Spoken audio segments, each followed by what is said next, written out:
Hello, Om Namah Shivaya. मैं हूँ शिवांगी शुलता राय Chatterjee. Welcome in my channel Shulata's Open Window. Pisces, last reading of this phase. 15th नहीं 16 जनवरी से लेके 31 जनवरी 2025 की एनर्जी के ऊपर आपका ये रीडिंग बन रहा है. सॉरी फॉर द लेट, थोड़ा लेट हो गई मैं. और इसी दौरान हम देख लेंगे जनवरी का एंड हिस्सा यानी लास्ट फेज आपकी ज़िंदगी में क्या लेके आ रहा है. Pisces and Pisces. Seven of Air. Seven of Air. ये आपका लव एरिया में है, which is really different energy.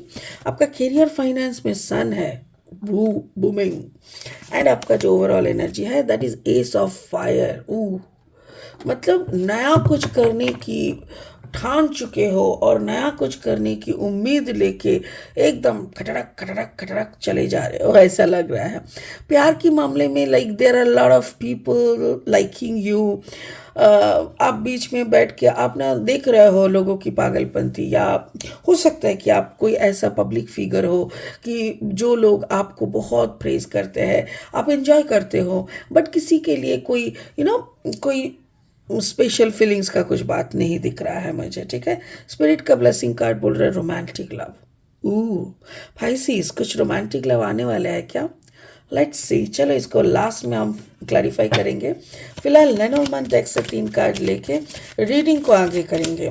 आप शायद पूछ सकते हो कि मैंने इसको क्यों क्लैरिफाई नहीं किया. सन को क्या क्लैरिफाई करना, आपके काम की जगह पे सन बैठे हैं, मतलब छप्पर फाड़ के काम होगा, पैसा आएगा, बस करते रहो काम. अगर आप मीन राशि के जातक है या तो फिर मीन लग्न के जातक है, I don't know. Okay, mean राशि या मीन लग्न के जातक है तो प्लीज़ तो आपका एनर्जी के साथ इस रीडिंग का एनर्जी कहीं ना कहीं कुछ ना कुछ मैचिंग आपको ज़रूर मिलेगा. ठीक है. तो चलिए देख लेते हैं आपका एनर्जी के साथ क्या मैचिंग मिलता है. Pisces and Pisces. Lady. Lady. Okay. The grave. अच्छा. Okay. And then the journal. Okay. और 3 कार्ड लेंगे रीडिंग को फाइनल स्टेज तक ले जाने के लिए. Pisces, अगर आप नए हो ना मेरे चैनल पे तो प्लीज़ मुझे सब्सक्राइब करके बेल आइकन को दबा देना. और हाँ, मेरी कंटेंट अगर ये हेल्पफुल लगता है आपको, यूज़फुल हेल्पफुल, तो प्लीज़ इसको ना ज़्यादा से ज़्यादा शेयर करके प्लीज़ इसको एक लाइक ज़रूर दे देना. Thank you Pisces. Thank you. Lover. अब आया romantic love. Okay, and the 4 of Pentacles. अच्छा. And then 7 of Wands. 7 से शुरू हुआ, 7 में ख़त्म हो रहा है. जैसे हम साथ साथ हैं. Wow, I am in a different mood today. पता नहीं कल का मेडिटेशन का असर है कि नहीं, बट मैं बहुत इंजॉय कर रही हूँ आज का हर एक रीडिंग. तो चलो शुरू करते हैं आपका लव लाइफ से. देखो, लव लाइफ में है 7 ऑफ एयर. एयर का मतलब दिमाग से खेलना या दिमाग से कुछ चीज़ों को जज करना. 7 का मतलब स्पिरिट का ब्लेसिंग नंबर. तो 7 ऑफ एयर ऐसा होता है कि जैसे बहुत सारे लोग आपको फॉलो कर रहे हैं, आपकी तरफ देख रहा है. somebody is stalking you, your style, your आपका चलने का अदा, आपकी सब कुछ को जैसे लोग गहराई से जज कर रहे हैं, देख रहे हैं.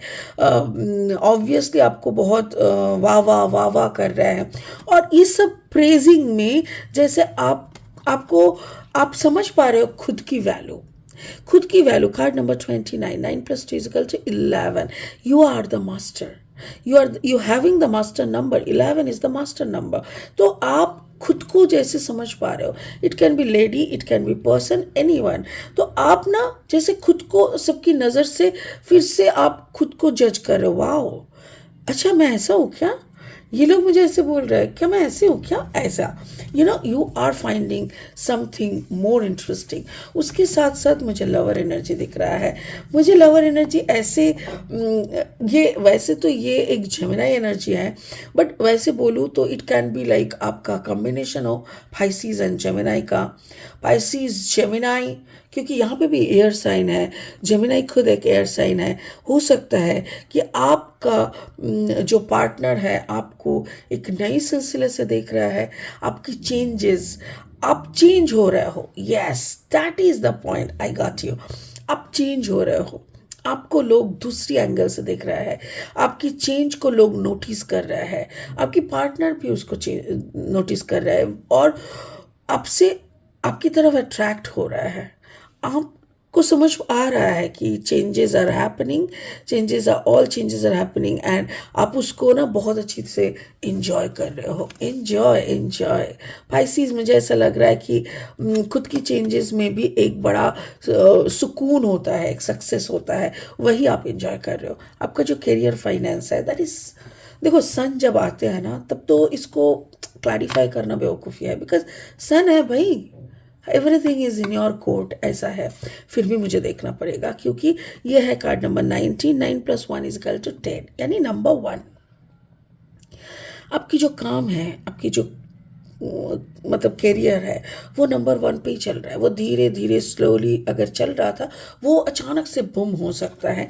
पर एक चीज़ आपको समझना होगा कि आप कुछ चीज़ों को, आपकी कुछ हैबिट हो सकता है काम के बारे में, आपका जो करियर है, करियर के कुछ रूल्स, शायद आप ऐसा कुछ रूल्स फॉलो कर रहे हो जो आपको कंप्लीटली सन के रे तक नहीं ला रहा है।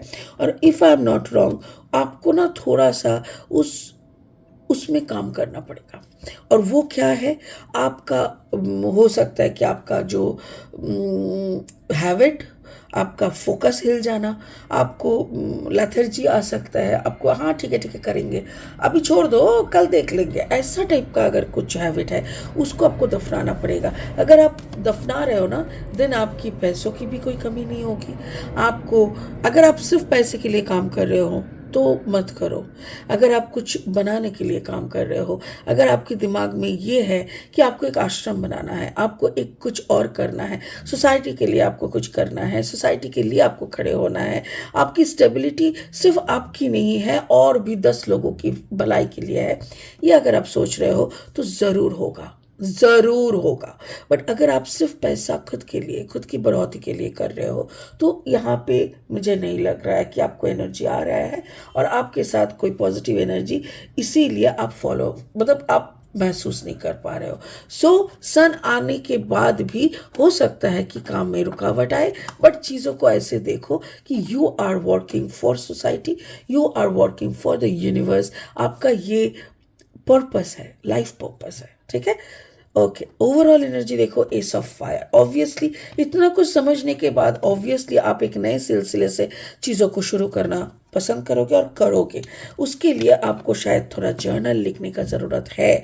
जर्नल क्यों लिखते हैं लोग? चीज़ों को जॉट डाउन करने के लिए, कि दिमाग में जो जो है उसको एक के बाद एक सजा लेने के लिए। और जब सजा लेता है ना, तब दिमाग हल्का हो जाता है। Then we can concentrate on our work, on our meditation.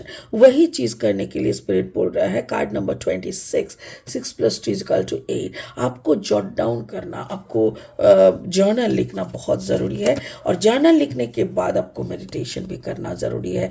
देखो क्या है ना, जब आप चीज़ों को, मैंने क्या बोला, दिमाग से खाली करके किताब में या कॉपी में लेके आ गए, उसके बाद आपका दिमाग खाली हो गया, आपको मालूम पड़ गया, अपने यूनिवर्स को एड्रेस करके सब लिख चुके हो कि यूनिवर्स मुझे ये चाहिए, मुझे ऐसा ऐसा करना है, because as per my purpose मुझे यही कॉल आ रहा है।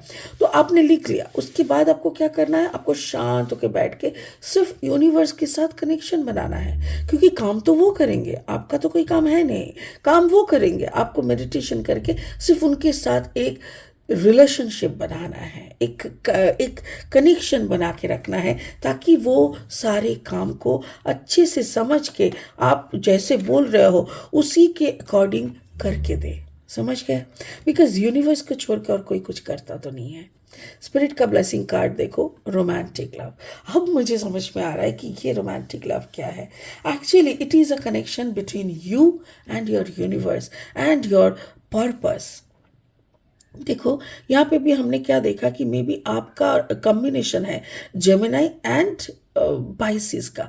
अगर कम्बिनेशन नहीं भी है ना, तो आपके बुद्धिमत्ता, आपका जो प्यार है, ये जो लवर कार्ड है ना, आप अच्छे से समझो, lover card is feminine and masculine energy का कम्बिनेशन। दैट इज आपका रीढ़ का हड्डी से जो एनर्जी उठ रहा है उसका, यानी ईरा पिंगला का कम्बिनेशन, यानी आपके अंदर एक मतलब क्या बोलते हैं उसको, एक ऐसा ऊर्जा का पैदा होना जिससे आपके अंदर का जो सेल्फ लव डेवलप होना। सेल्फ लव के लिए ही, जैसे स्पिरिट आपको पसंद कर रहे हैं, आपका पार्टनर आपके अंदर का चेंज देख रहा है, आपको आपका चेंज आपको सेल्फ लव की तरफ धकेल रहा है, ये सारा चीज़ें, it is everything, it's regarding you. आपको पहले खुद को प्रेजेंट करना है, खुद के साथ प्यार में बैठना है, आपको समझना है कि आप कितना खूबसूरत हो, आप कितना आपको यूनिवर्स ने क्यों बनाया, because you are capable, you are eligible, you have immense potentiality. ये सारी चीज़ों को आपको समझना होगा, उसके बाद ही आप खुद से प्यार कर पाओगे। और एक बार जो खुद से प्यार कर बैठता है ना, तो उसके लिए तो दुनिया का कोई भी काम छोटा काम नहीं होता, मतलब आसान हो जाता है। बिकॉज आप और आपके यूनिवर्स के साथ एक बहुत पवित्र रिश्ता, एक बहुत अच्छा कनेक्शन आप बना चुके हो, और आपके लिए यूनिवर्स तब सब कुछ करने लगता है, आपको कुछ करने का ज़रूरत नहीं होता है। तो उसी फेज तक आपको जाने की ज़रूरत है। वाओ पाइसिस, मुझे ऐसा लग रहा है जनवरी का महीना आपका थोड़ा सा टफ जाएगा, क्योंकि आपसे करवा लेने का कोशिश कर रहा है यूनिवर्स। आप प्लीज़ इसके साथ मतलब कोऑपरेट कीजिए, और बाकी काम आपका हो जाएगा, आपका सपना पूरा हो जाएगा, आपका ज़िंदगी सुधर, मतलब पूरा सेट जिसको कहता है, पूरा सेट हो जाएगा। और उसके लिए आपको क्या करना होगा, सिर्फ और सिर्फ यूनिवर्स के साथ कनेक्शन बनाना होगा, और यूनिवर्स के साथ कोऑपरेट करना पड़ेगा। Wow what a beautiful reading. चलिए, आई होप मैंने तो समझ गया, आप भी समझ गए होंगे इस रीडिंग का मतलब क्या है। इसी के साथ इस रीडिंग को यहीं ख़त्म करते हैं। खुश रहे, ओम नमः शिवाय का जाप कीजिए, enjoy life. Thank you so much, bye bye.